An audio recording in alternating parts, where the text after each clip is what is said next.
Bienvenue à toi. Si tu regardes cette vidéo, c'est que tu es à 100% une vieille âme. C'est l'univers qui t'a amené ici. T'es-tu déjà senti différent, comme si tu vivais la vie d'une manière plus profonde? Ce sentiment pourrait indiquer que tu as déjà vécu de nombreuses vies. Aujourd'hui, nous t'emmenons en voyage pour explorer ce concept fascinant de l'âme ancienne et de la réincarnation. L'idée de la réincarnation n'est pas nouvelle. C'est un enseignement central dans de nombreuses religions orientales. La réincarnation décrit le cycle de la naissance, de la mort et de la renaissance. Chaque vie que nous menons est une étape supplémentaire dans un long cycle qui doit finalement nous conduire à l'illumination spirituelle. Imagine que ta vie est une seule goutte d'eau qui retourne sans cesse à la mer, seulement pour remonter et revenir à nouveau. C'est le cycle de la réincarnation. Dans cette vidéo, tu découvriras l'âge réel de ton âme. Nous allons diviser le cycle de réincarnation en 7 phases différentes et discuter de chacune d'entre elles en détail. À la fin de cette vidéo, tu sauras non seulement quel est l'âge de ton âme, mais aussi ce que cette connaissance signifie pour ta vie actuelle. L'objectif de cette vidéo est de t'aider à mieux comprendre ton âme. Ce n'est pas par hasard que tu es ici. L'univers t'a conduit ici pour apporter clarté et connaissance. L'éveil spirituel est une expérience profonde et significative, et nous t'invitons à être ouvert et prêt à acquérir de nouvelles compréhensions. Prépare-toi à un voyage de découverte de soi. Va peut-être te chercher un thé et installe-toi confortablement, car ce qui va suivre risque d'être un peu accablant. Pendant que nous traversons les 7 cycles de la réincarnation, tu découvriras de nouveaux aspects de ton moi et comprendras pourquoi tu vis certaines expériences dans cette vie. Ces connaissances peuvent t'aider à rendre ta vie plus consciente et plus épanouie. Commençons par le cycle. La naissance marque le début d'une nouvelle existence, un départ frais, une page vierge dans le livre de ton voyage spirituel. Mais que signifie vraiment naître?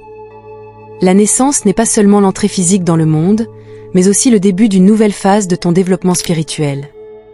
Chaque naissance apporte une nouvelle forme d'existence, et cette forme est largement influencée par ton karma. Le karma, la loi universelle de cause à effet, détermine la qualité et les circonstances de ta nouvelle vie. Tes actions passées et tes expériences façonnent le nouveau chapitre que tu commences maintenant. Imagine que tu es un artiste qui crée un chef-d'œuvre. Tes traits et couleurs précédents, tes vies et actions passées, influencent ce à quoi ressemblera le prochain tableau. Un individu qui était généreux et compatissant dans sa vie précédente pourrait se réincarner dans un environnement qui reflète l'amour et la sollicitude. Inversement, quelqu'un qui a généré beaucoup de négativité dans sa dernière vie pourrait connaître des défis et des difficultés qui offrent une opportunité d'équilibrer ce karma. Prenons un exemple concret. Supposons que dans une vie précédente, quelqu'un ait causé beaucoup de douleur par ses actions. Dans cette nouvelle vie, cette personne pourrait se réincarner dans un environnement où elle doit apprendre à pratiquer la compassion et le pardon. Cet environnement offre la possibilité de guérir le karma négatif qui s'est formé et de grandir spirituellement. La signification spirituelle de la naissance est profonde. Elle est plus qu'un simple processus biologique. C'est une opportunité d'apprendre et de grandir à un nouveau niveau. Chaque naissance est une occasion unique de développement, une chance de mieux se comprendre soi-même et de voir les défis de la vie comme des processus d'apprentissage. Tu as peut-être déjà eu une impression de déjà-vu, cette sensation étrange d'avoir déjà vécu une situation auparavant.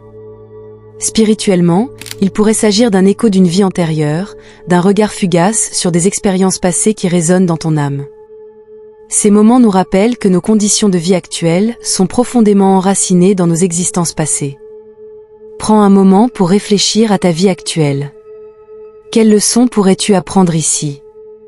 Quels défis se répètent et pourraient être des indices de thèmes non résolus de vies antérieures? Cette réflexion t'aidera à développer une conscience plus profonde de la signification spirituelle de ta naissance. Sois conscient que chaque naissance est un cadeau précieux, une nouvelle occasion d'explorer et de comprendre le mystère de la vie. En reconnaissant la signification spirituelle de ta naissance, tu t'ouvres aux leçons et expériences plus profondes que cette vie te réserve. Poursuivons ensemble ce voyage pour dévoiler la sagesse et les secrets du cycle de réincarnation. Ensuite, nous nous consacrerons à la phase de vie dans le cycle de réincarnation, la période pendant laquelle nous acquérons de l'expérience et accumulons du karma. La vie est la scène sur laquelle nous agissons, apprenons et grandissons. C'est une période de développement continu, où chaque décision et chaque action influencent la direction de nos existences futures. Le concept de karma est central pour la compréhension de notre phase de vie. Chaque action, qu'elle soit positive ou négative, laisse une empreinte sur notre âme. Ce karma ne détermine pas seulement notre vie actuelle, mais aussi nos existences futures. Imagine que chaque décision que tu prends est une pierre jetée dans un étang. Les vagues qui en résultent influencent toute la surface de l'eau. De la même manière, chacune de nos actions a un impact sur notre vie et nos futures réincarnations.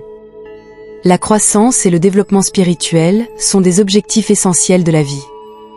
Grâce à la méditation, à la prière et à d'autres pratiques spirituelles, nous pouvons nourrir notre âme et nous développer. Ces pratiques nous aident à nous centrer et à trouver notre sagesse intérieure. La méditation, par exemple, peut nous aider à nous écouter et à être clairs sur nos objectifs de vie. La prière peut nous connecter à une puissance supérieure et nous donner la force de surmonter les défis. Les défis et les leçons sont des parties inévitables de la vie. Mais au lieu de les considérer comme des obstacles, nous devrions les voir comme des opportunités de croissance. Chaque difficulté que nous rencontrons apporte une leçon précieuse. Un exemple pourrait être un schéma récurrent dans tes relations. Peut-être que tu attires toujours les mêmes conflits ou défis. Ces schémas ne sont pas aléatoires, ils indiquent des leçons karmiques non résolues que tu dois apprendre dans cette vie. Les relations jouent un rôle particulier dans notre vie et sont souvent profondément liées à notre karma. Les âmes sœurs et les flammes jumelles sont des personnes avec lesquelles nous avons un lien karmique particulier. Ces relations ne sont pas toujours faciles, mais elles offrent les plus grandes opportunités de croissance spirituelle. Imagine que tu rencontres quelqu'un avec qui tu ressens immédiatement un lien profond. Ce lien pourrait provenir d'une vie antérieure où vous avez appris des leçons importantes ensemble. Maintenant, je t'invite à réfléchir à ta propre vie. Quels sont les modèles et les leçons que tu reconnais? Quels sont les défis qui reviennent sans cesse? Cette réflexion est un pas important vers la connaissance de soi et la résolution des enchevêtrements karmiques. L'attention et la vie consciente sont essentielles pour reconnaître et intégrer ces leçons. En étant présent dans le moment présent et en dirigeant consciemment nos actions et nos pensées, nous pouvons faire avancer notre développement spirituel. Sois conscient que la vie est une occasion precious d'apprendre et de grandir. Chaque expérience, bonne ou mauvaise, contribue au développement de ton âme. En vivant de manière attentive et réfléchie, tu peux maîtriser les leçons karmiques de cette vie et te préparer aux existences futures. Poursuivons ce voyage de connaissance de soi et découvrons le sens profond de notre vie et de nos actions. Ouvre ton cœur et ton esprit, car les découvertes qui t'attendent sont la clé d'une vie épanouie et consciente. Nous tournons maintenant vers un sujet profond et souvent mal compris, la mort, la fin d'un cycle de vie.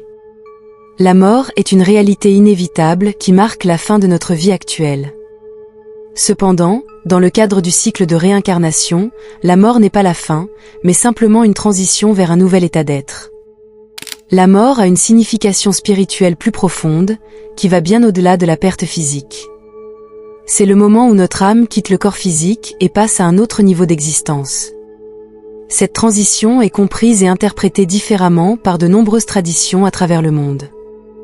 Dans certaines cultures, la mort est considérée comme un retour vers un foyer spirituel, dans d'autres comme une préparation nécessaire à la prochaine renaissance. Lorsque l'âme quitte le corps physique, elle passe par un processus de réflexion et d'achèvement. Beaucoup parlent d'un phénomène appelé film de vie, une sorte de rétrospective de la vie passée dans laquelle les événements et les leçons importantes défilent devant l'œil de l'esprit. Cette rétrospective permet à l'âme de réfléchir à la vie passée, de l'évaluer et d'intégrer les expériences accumulées. La mort est aussi un moment de préparation à la prochaine existence. Le karma accumulé dans la vie passée joue un rôle crucial dans la détermination des circonstances de la prochaine renaissance. Un karma positif peut conduire à une naissance plus favorable, tandis qu'un karma négatif peut apporter des défis et des leçons à surmonter dans la prochaine existence. Différentes traditions ont leurs propres rituels et préparations spirituelles pour soutenir la transition de l'âme. Ces rituels n'aident pas seulement l'âme décédée, mais offre également réconfort et paix à ceux qui restent. Les rituels bouddhistes, qui comprennent des prières et des méditations pour accompagner l'âme dans l'état de bardo, l'état intermédiaire entre la mort et la renaissance, en sont un exemple. Il est important d'accepter et de comprendre la mort comme une partie naturelle du processus de réincarnation. La mort n'est pas un adieu définitif, mais une transition vers un nouveau commencement. Cette perspective peut aider à réduire la peur de la mort et à la considérer comme une partie de notre voyage spirituel. Réfléchis un instant sur le concept de la mort dans ta propre vie. Quels sentiments et pensées ce sujet suscite-t-il en toi? L'acceptation et la compréhension de la mort en tant que partie naturelle de notre être peuvent apporter une paix et une illumination profonde. Au lieu de craindre la mort, nous pouvons la considérer comme une opportunité de continuer notre voyage, de grandir et d'évoluer. En nous préparant consciemment à la fin d'un cycle de vie, nous pouvons nous assurer que notre âme est prête à entamer la prochaine phase du cycle de réincarnation. Cette préparation implique de vivre consciemment en accord avec nos convictions spirituelles et d'accumuler du karma positif grâce à nos actions. Poursuivons ensemble ce voyage de compréhension et d'acceptation. La mort n'est pas une fin, mais une transition, un pont vers une nouvelle existence. Ouvre ton cœur et ton esprit afin de reconnaître et d'apprécier la signification profonde de cette transition. Notre voyage de connaissance de soi et de développement spirituel se poursuit, d'un cycle de vie à l'autre, toujours à la recherche d'une plus grande sagesse et d'une plus grande illumination. Maintenant, nous nous plongeons dans un sujet fascinant et profond. L'état intermédiaire, également connu sous le nom de bardo, la phase entre la mort et la renaissance. Dans le cycle de réincarnation, le bardo est une étape importante où l'âme se prépare à la prochaine existence. Explorons ensemble la signification et les expériences de cet état mystique. Dans le bouddhisme, l'état intermédiaire est appelé bardo, une période qui commence immédiatement après la mort et qui dure jusqu'à la renaissance. Le bardo est une phase de transition pendant laquelle l'âme n'est pas liée à un corps physique et se prépare à la prochaine incarnation. Il existe également des concepts comparables dans d'autres traditions spirituelles qui décrivent cette transition. L'importance de l'état intermédiaire pour l'âme est énorme. C'est une période de réflexion et d'intégration pendant laquelle l'âme traite la vie passée et se prépare à la prochaine existence. Pendant cette phase, l'âme peut vivre différentes expériences qui sont fortement influencées par son karma. Les actions positives et les bonnes intentions peuvent conduire à des expériences agréables et paisibles dans le bardo, tandis que les actions négatives et les conflits non résolus peuvent entraîner des expériences stimulantes. Dans le bardo, les âmes peuvent aussi rencontrer des guides spirituels et des assistants qui les aident dans leur voyage. Ces guides spirituels sont des êtres d'une grande sagesse et compassion qui accompagnent les âmes à travers les différents niveaux de l'état intermédiaire. Ils aident les âmes à réfléchir aux leçons de la vie passée et à se préparer aux défis à venir. Les prières et les rituels pour les défunts jouent un rôle crucial pendant l'état intermédiaire. Ils offrent à l'âme un soutien et une guidance et peuvent contribuer à faciliter la transition. Dans de nombreuses cultures et religions, il existe des cérémonies et des prières spéciales qui servent à bénir les âmes et à leur apporter la paix. La préparation à la renaissance est un aspect central de l'état intermédiaire. Pendant cette phase, l'âme évalue son bilan karmique et en tire des leçons pour sa prochaine existence. C'est une période d'autoréflexion pendant laquelle l'âme analyse ses actions et ses décisions et comprend les conséquences karmiques. Cette réflexion aide l'âme à se préparer pour la prochaine étape du cycle de réincarnation.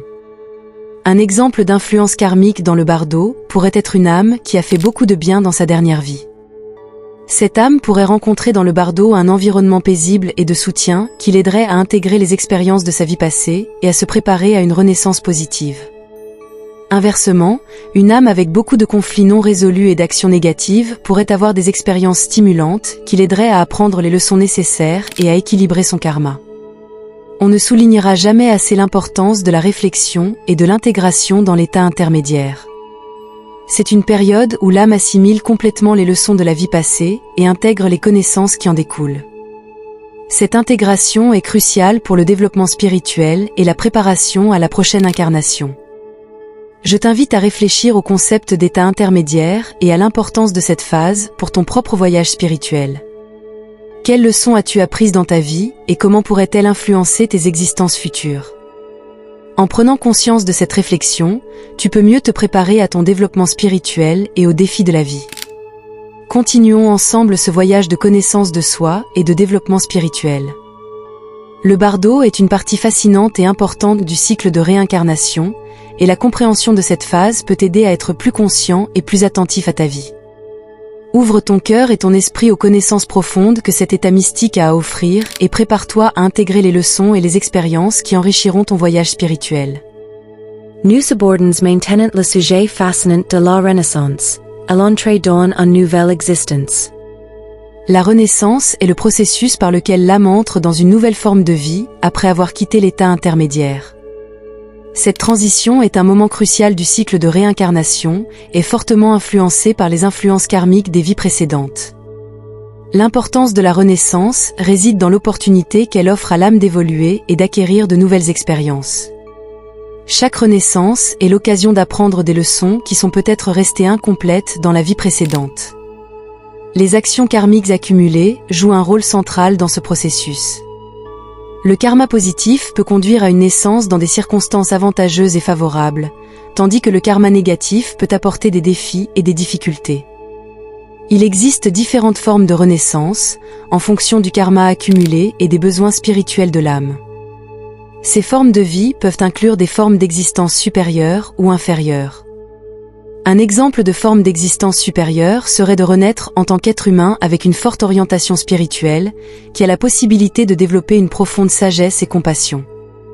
En revanche, une forme d'existence inférieure pourrait être une vie d'animal apprenant des leçons de survie de base.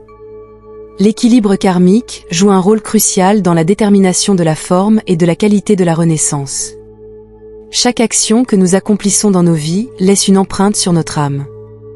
Les actions karmiques positives, comme la compassion, la générosité et l'amour, conduisent à des renaissances favorables. Les actions négatives, comme la haine, l'avidité et la violence, peuvent mener à des existences provocantes qui servent à compenser le karma négatif. Les indicateurs de l'âge de l'âme peuvent nous donner des indications sur le nombre de vies que nous avons déjà vécues et sur le niveau de développement spirituel auquel nous nous trouvons. Certains de ces indicateurs sont les synchronicités et les schémas récurrents dans la vie. Par exemple, la rencontre d'une flamme jumelle ou l'apparition répétée de certaines séries de chiffres comme 11, 11 ou 333 pourraient être des indices d'un âge avancé de l'âme. Pour classer l'âme du spectateur sur une échelle de 2 à 2000 vies, nous divisons les âges de l'âme en 5 niveaux. Ces étapes représentent le développement spirituel et les expériences accumulées par l'âme. Une jeune âme peut se trouver dans les premiers cycles de vie, curieuse et inexpérimentée, tandis qu'une vieille âme peut accéder à une sagesse supérieure et à des connaissances spirituelles plus profondes. Comment peux-tu maintenant classer ta propre âme sur cette échelle? Commence par réfléchir à tes expériences de vie. As-tu l'impression de posséder une sagesse profonde et inexplicable? Expérimentes-tu souvent des synchronicités ou rencontres-tu des personnes avec lesquelles tu ressens immédiatement une profonde connexion? Ces expériences peuvent être des indices que tu es une vieille âme. En te connectant à ton moi intérieur et en écoutant ton intuition, tu peux développer une sensation du nombre de vies que tu as déjà traversées. Poursuivons ensemble ce voyage de renaissance et de développement spirituel. Chaque renaissance est une nouvelle occasion d'apprendre, de grandir et de maîtriser nos leçons karmiques. Ouvre ton cœur et ton esprit aux compréhensions plus profondes que cette nouvelle existence a à offrir et prépare-toi à intégrer les leçons et les expériences qui enrichiront ton voyage spirituel. Réfléchis à ta propre vie et aux schémas qui se répètent. Utilise cette réflexion pour acquérir une compréhension plus profonde de ton voyage spirituel et de l'âge de ton âme. Les connaissances que tu acquiers peuvent t'aider à rendre ta vie plus consciente et plus épanouie pendant que tu te prépares au voyage continu de ton âme dans le cycle de réincarnation. Nous nous approchons maintenant de l'un des sujets les plus profonds et les plus gratifiants de notre voyage, la réalisation de soi, le chemin vers l'illumination. La réalisation de soi est la reconnaissance et la compréhension de notre vrai moi, au-delà de toute illusion et de toute tromperie. C'est le point culminant du voyage spirituel, au cours duquel nous atteignons une sagesse plus profonde et une connaissance spirituelle. L'importance de la réalisation de soi ne peut pas être surestimée. C'est le moment où nous surmontons les illusions de l'ego et reconnaissons notre véritable nature divine. Cette prise de conscience mène à un état de paix intérieure et de bonheur qui change radicalement notre vie. La réalisation de soi signifie répondre aux questions les plus profondes de notre existence et atteindre la forme la plus élevée de sagesse spirituelle. Il existe différents processus et pratiques qui peuvent nous aider sur le chemin de la réalisation de soi. La méditation est l'une des méthodes les plus puissantes pour regarder en nous-mêmes et découvrir la véritable nature de notre être. La pleine conscience, l'expérience consciente du moment présent, nous aide à observer et à comprendre nos pensées et nos émotions sans nous identifier à elles. D'autres pratiques spirituelles comme le yoga, la prière et la contemplation peuvent également être des outils précieux dans ce voyage. Il ne faut pas sous-estimer l'importance des relations maître-élève et de la guidance spirituelle. Un enseignant sage peut nous aider à reconnaître et à surmonter les obstacles sur notre chemin. Ils peuvent nous inspirer, nous encourager et nous guider sur le chemin de l'illumination. Un enseignant agit souvent comme un miroir qui nous aide à voir plus clairement notre vrai moi. Mais le chemin vers la réalisation de soi n'est pas sans défi. Il y a de nombreux obstacles que nous pouvons rencontrer sur notre chemin. Ces obstacles sont souvent des croyances profondément ancrées, des peurs et des doutes qui nous empêchent de voir notre vrai moi. Un exemple typique d'un tel défi est l'identification à l'ego, la croyance que nous sommes nos pensées, nos émotions et les circonstances extérieures. Cette illusion peut être surmontée en apprenant à observer notre ego et à comprendre qu'il n'est pas notre vrai moi. Les signes et indicateurs de la réalisation de soi sont souvent subtils, mais puissants. Un signe clair est la paix intérieure que nous ressentons, indépendamment des circonstances extérieures. Cette paix s'accompagne d'un profond sentiment de bonheur et d'un discernement spirituel inébranlable. D'autres indicateurs peuvent être un sentiment d'unité avec toute vie, un amour et une compassion profonds pour tous les êtres et une connaissance claire et intuitive. Maintenant, je t'invite à réfléchir à ton propre chemin spirituel. Quelles pratiques et expériences t'ont aidé à te rapprocher de ton vrai moi? Quels sont les obstacles que tu as surmontés sur ton chemin et quels sont les défis qu'il te reste à relever? Cette réflexion est une partie importante de la réalisation de soi et t'aide à poursuivre ton voyage spirituel de manière plus consciente et plus ciblée. Il est important de travailler continuellement sur notre pratique spirituelle et de nous développer en permanence. Le voyage vers la réalisation de soi est un processus continu qui nous apporte sans cesse de nouvelles connaissances et expériences. En s'engageant dans ce processus et en restant ouverts à de nouvelles compréhensions, nous pouvons développer notre plein potentiel spirituel et mener une vie épanouie et illuminée. Poursuivons ensemble ce voyage vers la réalisation de soi. Ouvre ton cœur et ton esprit à la profonde sagesse et aux connaissances qui t'attendent. Sois prêt à surmonter les obstacles et à relever les défis que tu rencontreras sur ton chemin. Les récompenses sont incommensurables, la paix intérieure, la béatitude est la plus haute forme de discernement spirituel. Ton voyage vers l'illumination commence maintenant, et je me réjouis de t'accompagner sur ce merveilleux chemin. Nous nous approchons maintenant du point culminant de notre voyage spirituel, l'illumination, la fin du cycle de réincarnation. L'illumination, également connue sous le nom de moksha dans l'hindouisme et le jaïnisme ou nirvana dans le bouddhisme, est l'état d'accomplissement spirituel suprême et de libération des chaînes de l'existence mondaine. L'importance de l'illumination réside dans le fait qu'elle marque la fin définitive du cycle de réincarnation. Dans cet état, l'âme est libérée de tous les liens karmiques et a atteint la conscience suprême et la vérité ultime. Moksha et nirvana représentent la fusion de l'âme individuelle avec le divin, un retour à un état de pure félicité et d'unité éternelle. L'état d'illumination se caractérise par une félicité et une paix incomparables. Il signifie l'unité complète avec le divin et la libération de toutes les illusions et souffrances mondaines. Des maîtres spirituels comme Bouddha, Mahavira et Sri Ramana Maharshi ont atteint cet état et servent d'exemple lumineux de la possibilité de cet accomplissement spirituel suprême. Leur vie et leurs enseignements nous inspirent à chercher notre propre chemin vers l'illumination. Le processus de l'illumination comprend différentes étapes et pratiques. Les éléments essentiels de ce chemin sont le détachement, la compassion et la sagesse. Le détachement signifie se libérer des liens matériels et des désirs égoïstes. La compassion exige de développer un amour et une compréhension profonds envers les autres êtres vivants. La sagesse vient en reconnaissant la vraie nature de la réalité et en surmontant l'ignorance et l'illusion. Le chemin vers l'illumination n'est pas facile, mais il existe différentes pratiques qui peuvent nous aider sur ce chemin. La méditation, la pleine conscience et le yoga sont des méthodes puissantes pour purifier notre esprit et élever notre âme. La discipline spirituelle et la dévotion sont également essentielles pour surmonter les obstacles sur notre chemin et atteindre notre objectif spirituel. Les effets de l'illumination sur l'âme sont profonds. L'illumination signifie la libération complète des contraintes du cycle karmique et l'atteinte de l'état le plus élevé de l'être. Une âme illuminée ne retourne plus dans le cycle de la naissance et de la mort, mais reste dans un état de bonheur et de paix éternelle. Cette libération est le but ultime du voyage spirituel et la plus grande réalisation qu'une âme puisse atteindre. Dans le contexte spirituel plus large, l'illumination a un rôle central. Elle symbolise la fin de toutes les souffrances matérielles et l'achèvement du voyage spirituel. Les êtres illuminés sont des modèles et des enseignants pour nous, qui nous montrent que cet état suprême est accessible et que nous avons tous le potentiel pour le réaliser. Pour finir, je t'invite à réfléchir à ton propre chemin spirituel et à la possibilité d'atteindre l'illumination. Quelles étapes et pratiques peux-tu intégrer dans ta vie quotidienne pour te rapprocher de cet état de libération et d'unité ?